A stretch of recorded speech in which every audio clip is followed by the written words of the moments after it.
జరిగింది. చాలా సంతోషం. దయచేసి మీరు అందరూ నన్ను క్షమించాలని మీకు విజ్ఞప్తి చేస్తా ఉన్నా. ఎందుకంటే ఎలక్షన్ తర్వాత ఇక్కడే ఫంక్షన్ హాల్లో మనం ఒక సభ పెట్టుకున్నాం, అందరికీ కృతజ్ఞతలు తెలిపినాం. తర్వాత అనేక విధాల ఇబ్బందులు మీ అందరికీ తెలుసు, ఏమేమి జరిగినాయి, ఏ విధంగా నన్ను ఇబ్బంది పెట్టారు. ఈరోజు మీకు 2-3 మాటలు చెప్పదలుచుకున్నా. ప్రెస్ మిత్రులు కూడా చాలామంది ఉన్నారు. మళ్ళీ వారు కూడా ఎమ్మెల్యే 1000 కోట్లు, 2000 కోట్లు, 5000 కోట్లు తీసుకొని పారిపోయాడు, రైతుల పైసలు తీసుకొని పారిపోయాడు, 1,00,000 కోట్లు తీసుకున్నాడు, 50,000 కోట్లు తీసుకున్నారని ఎన్నో కథనాలు వచ్చినాయి. అన్ని కొద్దిగా మీకు చెప్తా దాని గురించి, అన్నిటి గురించి తెలియాలి కదా ప్రజలకు ఏమున్నదని. ఒకటి, నేను కేసులకు భయపడి కానీ ఇంకోటికి భయపడి కానీ రాలేదు అని అనుకున్న వాళ్ళు మూర్ఖులు ఫస్ట్ ఆఫ్ ఆల్. సెకండ్లీ ఏంటంటే నా ఒక ఆరోగ్య పరిస్థితి, నాకు నడుము సర్జరీ జరిగింది గతంలో. తర్వాత సెకండ్ సర్జరీ కూడా దుబాయ్లో నేను చేయించుకోవడం జరిగింది. దాని ద్వారా దాదాపు 7 నెలల పాటు అనేక ఇబ్బందులు ఉండే. ఈ అన్ని కూడా వాస్తవాలు మీ ముందు రావాలని నేను చెప్తా ఉన్నా. ముందుగా కోర్టులలో కేసులు ఉన్నాయి, నేను దాని గురించి ఎక్కువగా చెప్పదలుచుకోలేను.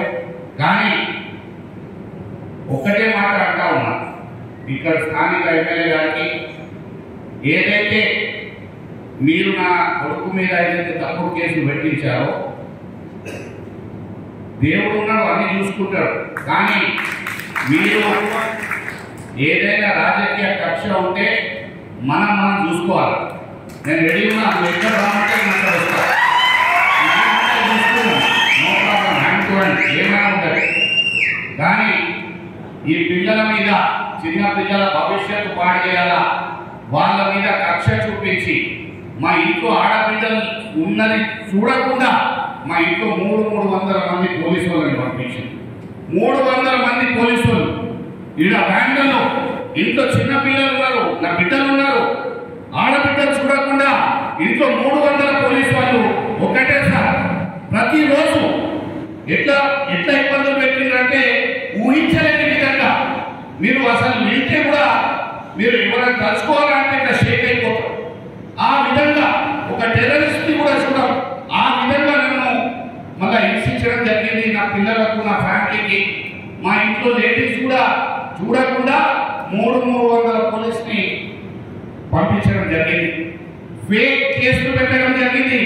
అన్ని విధాలుగా 1,00,000% అన్ని కేసులు ఫేక్ కేసులు. ఇక్కడ ఒక విధంగా నా కొడుకుకి పాపం ఆయన ఏం చూడలే, ఏం తెలియదు. ఆయన మీద అనేక విధాలుగా ఈరోజు ఒక వాళ్ళ ఫాదర్ ప్రజా సేవలో ఉన్నాడు, దానికి శిక్ష నా కొడుకు అనుభవిస్తా ఉన్నాడు, నా ఫ్యామిలీ అనుభవిస్తా ఉన్నారు. ఇది ఎక్కడ న్యాయం? మీరు అందరూ చెప్పాలని నేను అడుగుతా ఉన్నా. ఇది న్యాయమా? ఈ కక్ష సాధింపు కొరకు మీరు చిన్న పిల్లల భవిష్యత్తుని వీళ్ళ కథం చేయాలని చూస్తున్నారా? లేడీ చూడకుండా ఇంట్లో ఇన్ని విధాలుగా ఈ రోజు నేను ఒకటే మాట్లాడుతా ఉన్నా. ఆయన ఇంత నల్ల మనసు ఉందని, ఆయన మనసులో ఇట్లా ఉంది, చెడు ఉందని కనీసం నా తల్లి చనిపోతే పరామర్శించడానికి ఒక ఫోన్ కూడా చేయలేదు. అటువంటి నాయకుడు స్థానిక ఎమ్మెల్యే. ఆయన పేరు తీసుకోవాలంటే కూడా అనుకున్నాను. నేను వారి యొక్క తల్లిదండ్రులు చనిపోతే నేను పోయిన వాళ్ళకి, నేను కాదు, మా బీఆర్ఎస్ లో ఉన్న డిస్ట్రిక్ట్ ఎమ్మెల్యేస్ అందరినీ పిలిచిన, అరే ఇక్కడ ఇలా సుదర్శన్ రెడ్డి గారి తల్లి కానీ తండ్రి కానీ ఇక్కడ చనిపోవడం జరిగింది, మనం వెళ్ళాలా పరామర్శించి వస్తామని అందరికీ నేనే ఫోన్ చేసి పిలిచి మరీ పోవడం జరిగింది.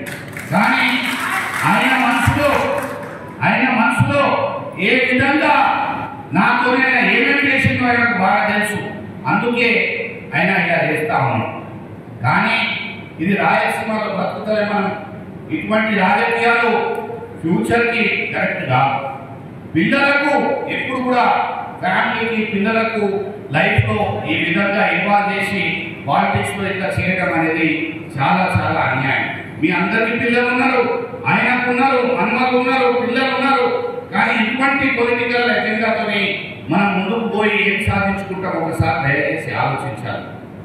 10 సంవత్సరాల నా ఎమ్మెల్యే కాలంలో ఏ ఒక్కరికి ఇబ్బంది పెట్టకుండా కాంగ్రెస్ నాయకుడు కానీ, బీజేపీ నాయకుడు కానీ, తెలుగుదేశం నాయకుడు కానీ, సిపిఐ కమ్యూనిస్ట్ పార్టీ నాయకుడు కానీ కడుపులో పెట్టుకొని ఒక్క నిమిషంలో ఈ పని ఉన్నారంటే ఏ పార్టీ చేసి అడగకుండా వారి పని మళ్ళా చేసి పెట్టడం జరిగింది. ఏ పని అడిగినా కూడా వాటిని చేయడం జరిగింది. మీరే ఆలోచన చేయాలి. మీరు అందరూ ఉన్నారు. మీరు అనేక సందర్భాల్లో చెప్పిండ్రు కొంతమంది నాయకులు నాకు, అదే సార్ ఆయన ఆ పార్టీ సార్ ఆయన మనకు చాలా అవేర్నెస్ చేసిండు. అవేర్నెస్ చేయండి, ఏమైనా చేయండి పోయి అలా పరిస్థితి మంచిగా లేదు, మన మీద ఉంటుంది, అట్లా మనం ఎప్పుడు కూడా అనుకోవద్దు అని మరీ చెప్పి మళ్ళా నేను వాళ్ళకు చెట్లు కానీ సహాయం కానీ అన్ని విధాలుగా చేయడం జరిగింది. అలాగే రైస్ మిల్ల గురించి మాట్లాడుతా ఉన్నాం. రైస్ మిల్ల గురించి అనేక విధాలుగా కొంతమంది మూర్ఖులకు నేను చెప్తా ఉన్నాను. మీడియా కథనాలు ఏదో చిల్లర ఛానళ్ళు ఇష్టం వచ్చినట్టు వాళ్ళు ఇష్టం వచ్చినట్టు, అదే మీరు జర్నలిజం ఎక్కడ నేర్చుకున్నారన్నా? ఈ విధంగా జర్నలిజం చేస్తారా? మీరు జర్నలిజం చేస్తే నా చెట్టు గారు చెప్తున్నా, స్పెషల్లీ జర్నలిజం చేస్తే కూడా మనం కొద్దిగా అవగాహన తెచ్చుకోవాలి. వాట్ ఈస్ వాట్ అండ్ ఏది మనం ఏం రాస్తున్నాం, మన ఏది వాస్తవాలు ఏంటి అనేది మీరు కనుక్కోవాలి. దయచేసి నేను 2 చేతులు జోడించి విజ్ఞప్తి చేస్తా ఉన్నాను. నేను ఎమ్మెల్యేగా పోటీ చేసినప్పుడు ఎఫిడేవిట్ నింపిన. ఎఫిడేవిట్ నింపితే నాకు సంబంధించిన రైస్ మిల్లు, నాకు సంబంధించిన ఆస్తి, నాకు సంబంధించిన గవర్నమెంట్ డ్యూస్ ఏదైనా ఉంటే అన్ని కూడా ఎఫిడేవిట్లో మెన్షన్ చేస్తారు. మీరు కరెక్ట్ మెన్షన్ చేయకపోతే డిస్క్వాలిఫై అయిపోతారు, స్క్రూటినీలోనే డిస్క్వాలిఫై అయిపోతారు. నేను ఎఫిడేవిట్ నింపి అన్ని కూడా నోటీస్ సర్టిఫికేట్ పెట్టి నా రైస్ మిల్ మీద ఒక సంచి ధాన్యం కూడా డ్యూ లేదు అని అన్ని నోటీస్ సర్టిఫికేట్ ఇవ్వడం జరిగింది ప్రభుత్వం. దాంట్లో మళ్ళీ ఏం కేసు పెట్టాలా అర్థం కాలే. ఈయన పెద్ద మెన్షన్ పోయి కలెక్టర్ని కమిషనర్ పిలుచుకొని అక్కడ సీఎం సార్ దగ్గర కూర్చొని నువ్వు ఏమన్నది, నాకు మంత్రి పదవి వద్దు, శక్తి మొత్తం కుటుంబం జైల్లో ఉండాలా అనే ఉద్దేశంతో ఈడ తప్పుడు కేసులు పెట్టడం జరిగింది. ఏమని నేనంటే పీడిఎస్ దంగా చేస్తానంట 2014 నుంచి. మీరు ఎవరికైనా తెలుసా పీడిఎస్ దంగా చేస్తున్నా? ఇంతమంది ఉన్నారు చెప్పండి, ప్రెస్ మిత్రులు ఉన్నారు, ఇంత మీకన్నా ఎక్కువ ఎవరికైనా తెలుసా? మీరు చెప్పండి, మీ మనసు సాక్షిగా దేవుడు సాక్షిగా చెప్పండి. అటువంటి కేసులు నా మీద పెట్టడం జరిగింది. ఏంటంటే రైతుల 1000 కోట్లు తీసుకొని వెళ్ళి పారిపోయినట్ట.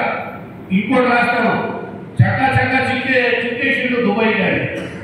అరే ఏమేదో అసలు ఒక్కొక్క అదేదో ఇక రాయడంలో చాలా బ్యూటిఫుల్ గా, అరే బాప్రే అదే రామా ఏంటి పోయింది.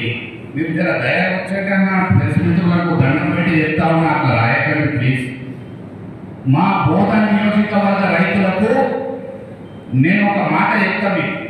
నా రైస్ మిల్లో ఒక్క గింజ కట్ చేయకుండా 100% వల్ల ధాన్యం నేను తీసుకున్నాను. ఎక్కడైనా భోజన రైతులకు అడిగింది మొత్తం నియోజకవర్గంలో ఎమ్మెల్యే సార్ రైస్ మిల్లి ధాన్యం పంపాలంటే 20 ముందే పంపించేస్తారు. ఎందుకంటే ఒక్క గింజ కూడా రైతులకు కట్ చేయకుండా వాళ్ళకు న్యాయం జరిగే విధంగా నేను లాస్ చేసుకున్నా కానీ వాళ్ళకు లాస్ కాలేదు. ఎందుకంటే మా రైతులు ఉన్నారు, ఏ విధంగా కూడా వాళ్ళకు లాస్ జరగద్దు అని. అప్పుడు 2000 కోట్ల నుంచి స్టార్ట్ చేసి దాని 1000కి వచ్చిండ్రు, మళ్ళీ 500కి వచ్చింది, 500 నుంచి 200 వచ్చింది, 200 నుంచి 100 కోట్లకు వచ్చింది, 100 నుంచి 50 వచ్చిండ్రు, 70 వచ్చిండ్రు, మళ్ళీ 20 వచ్చిండ్రు, 30 వచ్చిండ్రు, ఇప్పుడు 7 కోట్లకు వచ్చింది. 7 కోట్లు కట్టాలి. సరే, అది గవర్నమెంట్ 25% ఫైన్ రూటీన్ ప్రాసెస్ ఉన్నది, వేస్తుంది. దాని గురించి కోర్టులు ఉన్నాయి, అన్ని ఉన్నాయి, కోర్టుకి పోయినాం, తెచ్చుకున్నాం. అది ఏం చేయాలో అది చేసినాం. కానీ ఇటువంటి దొంగ మాటలు బదనాం చేయడం ఏం సాధించుకున్నారు? నా ఫ్యామిలీని ఇబ్బంది పెట్టుకున్నాం. అందరికీ టైం వస్తుంది. మేము కక్షపూరిత రాజకీయాలు చేయలే, అవసరం లేదు మాకు. మేము మీ అందరినీ నేను అడుగుతా ఉన్నా, ఈ 10 సంవత్సరాల పాలన ఎట్లా ఉండే ఈ సంవత్సరాలలో ఏం జరుగుతున్నది మీరే చెప్పాలి. 10 సంవత్సరాలు ఏ విధంగా ఏ ప్రేమతోని బోధన నియోజకవర్గం రైతు పంటలు వేసుకుంటే రైతు ధాన్యం సొసైటీకి చేరగానే 48 గంటల్లో మీ అకౌంట్లో పైసలు పడుతుండే. ఇప్పుడు వస్తున్నాయి ఆ పైసలు మీకు. ఇప్పుడు ఈ పరిస్థితి ఏమున్నది? ఈరోజు ఇక్కడ ఎమ్మెల్యే గారికి అడుగుతా ఉన్నా, మీకు ప్రజలు గెలిపించారు, గెలిపించిన తర్వాత మీ బాధ్యత ఏంటి? వారి యొక్క కష్ట సుఖాలు చూసుకునే బాధ్యత మీ మీద ఉంటుంది. ఇక్కడ ఉన్న సర్పంచ్ల పరిస్థితి ఘోరమైన పరిస్థితి. ₹1 బిల్స్ వస్తలేదు, కళ్యాణ లక్ష్మి లేదు, షాదీ ముబారక్ లేదు, కులం బంగారం లేదు, ఎక్కడ కూడా ఎలాంటి ఈరోజు ఉద్యోగం ప్రభుత్వంతో ₹1 ఉద్యోగం లేదు. ఆయన వస్తే ఎవరైనా మాట్లాడరు. ఆయన మాట్లాడాలంటే ఎవరితోనైనా సాధ్యం కాదు. ఒకటైనా ఎవరి పేరు తెలియదు, ఏమైతున్నది తెలియదు, ఏం తెలియదు. ఆయన ఇప్పుడు ఏం చేస్తున్నాడు? 10 సంవత్సరాలు నన్ను ఓడగొట్టిండు కదా బయట, మీ సంగతి చూస్తా అనే ఆలోచనతో ఆయన ముందుకు పోతా ఉన్నాడు బోధనలో. దయచేసి ఆయన కూడా నేను రిక్వెస్ట్ చేస్తా ఉన్నా, మీకు 5 ఇయర్స్ ఎమ్మెల్యేగా గెలిపించారు ప్రజలు. దయచేసి మీరు ప్రజలు ఏ కష్టాల్లో ఉన్నారు, వారి యొక్క పనులు ఏమున్నాయి, ఆడబిడ్డలు దవాఖానకు డెలివరీ కోసం పోతే మనకు ఇదే పని ఆడుతున్నారు అంటే ఎంత తప్పు. అటువంటి మాట డాక్టర్లు నర్సులు మాట్లాడడం అనేది ఎంత తప్పు మీరు ఒకసారి ఆలోచించాలి. మనం ఉంటే 250 డెలివరీలు నెలకు ఇక్కడ గవర్నమెంట్ దవాఖాన చేయించారు. ఆడ ఈరోజు దిక్కు లేకుండా ఇటువంటి మాటలు మాట్లాడి అనేక విధాలుగా ఈరోజు కష్టంలో ఈరోజు ప్రజలు ఉన్నారు. వాళ్ళ ఆటో అన్నదమ్ముల సంగతి మా రవీంద్ర అన్న చెప్తుండ్రు. పాపం వాళ్ళు ఎక్కడ కాకుండా అయిపోయింది, బ్రతకాలి మొత్తం నాశనం అయిపోయింది, కథం అయిపోయింది, ఆళ్ళ బ్రతకట్లు అయిపోయింది. మళ్ళా బస్సులో లేడీస్ ఒకరికొకరు కొట్టుకుంటా ఉన్నారు, బాక్సింగ్ నడుస్తున్నారు. ప్రతి బస్సులో చూస్తే బాక్సింగ్, కూర్చోవాలంటే భయపడతా ఉన్నారు. అటువంటి పరిస్థితి ఉంది. ఏంటండి, ఏం రాజ్యం ఉన్నది, ఏం నడుస్తున్నది ఒక్కసారి దయచేసి మీరు ఆలోచించాలి. నేను మీ అందరికీ ఒకటే విజ్ఞప్తి చేస్తా ఉన్నా, మనం ప్రజల కోసం మనం పోరాడదాం. మనం గతంలో చేసినాం, ఈరోజు కూడా ప్రజల పక్షాన మనం నిలబడి వాళ్ళకు న్యాయం చేసే విధంగా తప్పకుండా ఈ రోజు నుంచి నేను స్థానిక ఎమ్మెల్యే గారికి నేను హెచ్చరిస్తా ఉన్నా.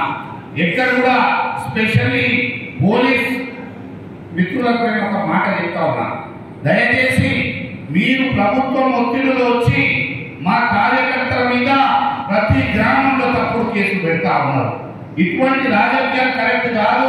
నేను నాయకులకు చెప్తా ఉన్నా, కాంగ్రెస్ పార్టీ యొక్క ఎమ్మెల్యే గారికి వారి యొక్క నాయకులకు చెప్తా ఉన్నా, మీరు ఇటువంటి తప్పుడు కేసులు పెట్టి మళ్ళా ఏదో విధంగా బాధ పెట్టడం చూస్తా ఉన్నారు. మా కార్యకర్తలకు అనేక విధాలుగా ఇబ్బంది పెడతా ఉన్నారు.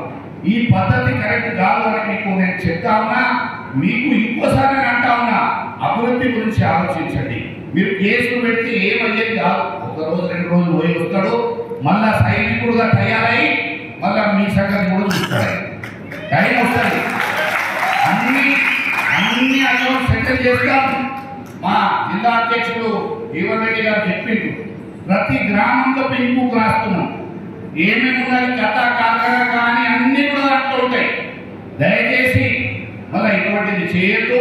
ఇలా నిజామాబాద్ పోలీస్ కమిషనర్ గారికి కూడా నేను విజ్ఞప్తి చేస్తాను, దయచేసి ఎక్కడైతే తప్పుడు కేసులు పెడతా ఉన్నారో దానికి మీరు ఏమాత్రం కూడా ఎంకరేజ్ చేయొద్దు అని నేను రిక్వెస్ట్ చేస్తా ఉన్నా. అంటే జనాలని భయపెట్టించి ఈరోజు ప్రభుత్వాలు నడపడానికి చూస్తా ఉన్నారు. కానీ ఇక్కడ ఎవరు భయపడేవాళ్ళు కాదు. మా సైనికులు అందరూ ఉద్యమం చేసి వచ్చిన వాళ్ళు, తెలంగాణ ఉద్యమంలో 100 కేసులు ఉన్నాయి మా బీఆర్ఎస్ పార్టీ వర్కర్స్ మీద. ఎవరు కూడా కేసులకు భయపడే వాళ్ళు కాదు. ఇక్కడ మీరు ఇటువంటి పనులు చేస్తే మాత్రం రేపు రాబోయే రోజులలో చాలా కష్టం ఉంటుందని నేను చెప్తా ఉన్నా. ఈరోజు కాంగ్రెస్ నాయకులు కూడా మీ గుండె మీద చేసుకొని ఒకసారి ఆలోచించారా? మీరు నా దగ్గర ఎమ్మెల్యే ఉన్నప్పుడు ఏ నాడు ఏ పని కోసం వచ్చినా కూడా నేను మీకు పార్టీ అడగకుండా పేరు అడగకుండా నేను చాలా ఆప్యాయతతోనే మీకు రిసీవ్ చేసుకొని పనులు చేసి ఇచ్చిన. ఈ రోజు అక్కడ కార్యకర్తల పరిస్థితి పరిస్థితి ఏమున్నది కాంగ్రెస్ కార్యకర్తలది? ఇట్లా భయంలో ఉన్నారు, షేకింగ్ లో. అరే ఎందుకు గెలిపించడం రాబాయి, అరే ఏం తప్పైపోయింది రాబాయి అని బాధపడతా ఉన్నారు వాళ్ళు. పాపం వాళ్ళకు దిక్కు లేకుండా అయిపోయింది. కొంతమంది కాంగ్రెస్ కార్యకర్తలు ఆ పార్టీకి నిజంగా చాలా కట్టుబడి 10 సంవత్సరాలు అపోజిషన్ ని ఎదుర్కొని, అరే ఈరోజు మంచి దినాలు వస్తాయి, మన ప్రభుత్వం వస్తుంది, మళ్ళీ రేపు మనకేమో వస్తుంది, మనం చేసుకుందాం అనే ఆలోచనతో ఎన్నో తిప్పలు పడే వాళ్ళు ఉన్నారు. కొంతమంది చాలా న్యాయంగా ఆ పార్టీ కొరకు పనిచేసిన వాళ్ళు ఉన్నారు. ఆ రోజు వాళ్ళ పరిస్థితి. సన్నాహక సమావేశానికి చేసిన గౌరవ టిఆర్ఎస్ పార్టీ సభ్యులు, అన్నాదమ్ములు అందరికీ కూడా, అలాగే వేదికని అలంకరిస్తున్న గౌరవ పెద్దలు డిసిసిబి డైరెక్టర్ శ్రీ గిరిజారెడ్డి గారికి, అలాగే పట్టణ అధ్యక్షులు, సభా అధ్యక్షులు గౌరవనీయులు శ్రీ రవీందర్ యాదవ్ గారికి, అలాగే బోధన్ మండల పార్టీ అధ్యక్షులు గౌరవనీయులు పెద్దలు సంజోన గారికి, అలాగే సాలురా మండల పార్టీ అధ్యక్షులు పెద్దలు గౌరవనీయులు నరసన్న గారికి, మాజీ ఎంపీ గౌరవనీయులు శ్రీనివాస్ గారికి, అలాగే ఏడుపల్లి మండల పార్టీ అధ్యక్షులు గౌరవనీయులు శ్రీ శ్రీరామ్ గారికి, అలాగే నవీపేట్ మండల పార్టీ అధ్యక్షులు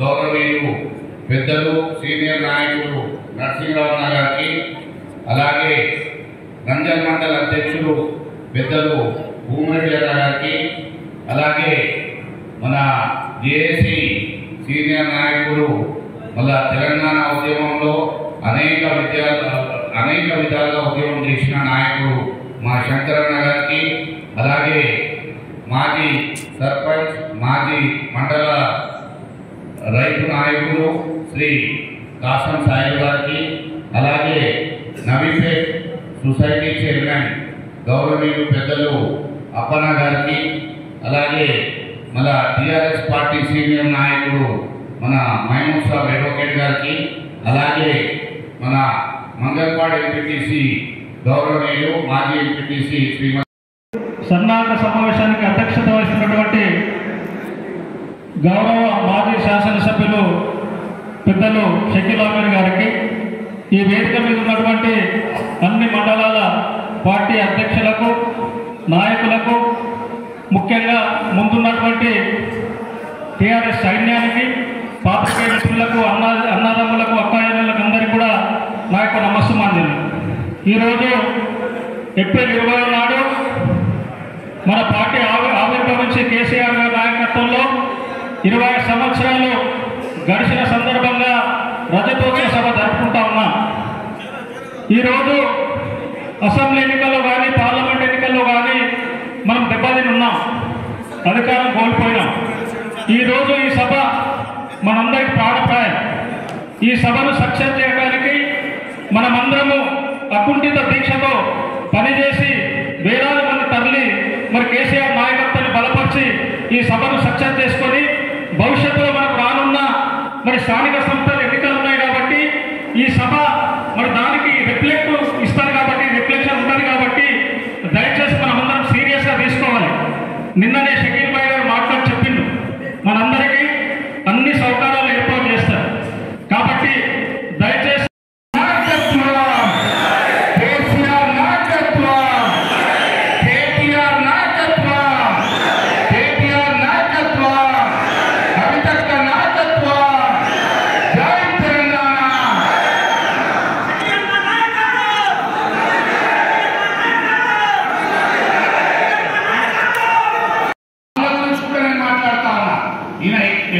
పట్టించుకోడు. ఆఫీసర్లకు చెప్తాడు, కాంగ్రెస్ నాయకులు ఎవరైనా ఫోన్ చేస్తే అస్సలు పని చేయకండి, మళ్ళీ ఏం చెప్తాడు, ఫోన్ వచ్చింది మీకంటే మీరు ఇంకా పని ఉల్టా చేయమంటాడు. కాంగ్రెస్ కార్యకర్తలకు ఫోన్ వస్తే ఆ పని ఉల్టా చేయమంటాడంట. అలాగే ఏమంటున్నాడు, మళ్ళా మీరు 10 సార్లు ఇంకా మీకు ప్రెషర్ వేస్తే నాకు ఫోన్ చేయమని చెప్పు, నేను ఎట్లయినా వాళ్ళు నాకు ఫోన్ చేయలేరు, అలాగే దమ్ లేదు, అది నాకు ఫోన్ రాదు,